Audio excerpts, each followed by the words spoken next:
ডাকবো বধূসত্য ব্যানার্জিকে, আমাদের নতুন লাইফ মেম্বার। এদের সকলের কাছেই এটা একটা বিশাল আবেগের জায়গা। মোহনবাগান অ্যাথলেটিক ক্লাবের লাইফ মেম্বার হওয়া কম কথা নয়।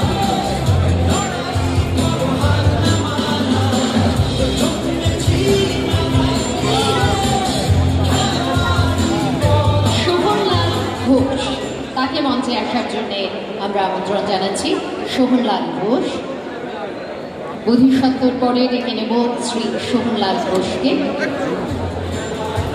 এই মুহূর্তে তিনি নেই। সৌমেন রায়কে মঞ্চে ডেকে নিচ্ছি। আজকে মানে এই দিনটা কোনদিন ভেবেছিলে যে লাইফ মেম্বারশিপ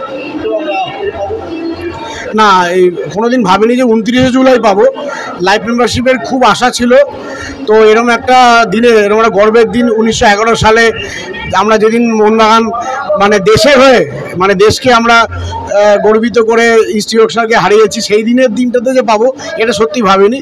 তো এই জন্যে আজকে আমার সত্যি সবচেয়ে আনন্দের দিন।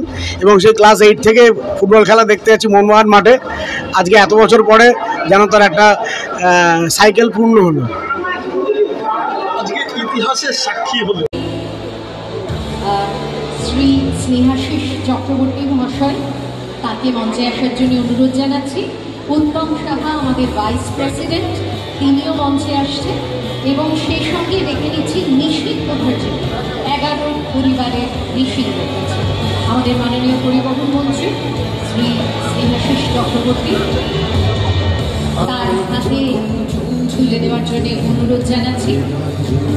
শ্রী কমল কুমার মৈত্র পাচ্ছেন বেস্ট স্পোর্টস অফিসিয়াল এই পুরস্কার। নিশীথবাবু নেই, তাহলে আমরা মৃত্যুঞ্জয় ভাদুরীকে অনুরোধ জানাবো। এই সম্মানটা কি আরো চাপ বাড়িয়ে দিল? আরো চাপ আমার সবসময় একই রকম চাপ থাকে খেলার মাঠে। এটাতে আমার হলো যে আমার একটু মনে হলো যে আমার একটা স্বীকৃতি হলো, সেই স্বীকৃতিটাকেই আমি অর্জন করে এগিয়ে নিতে পারি আর কি। Thank you.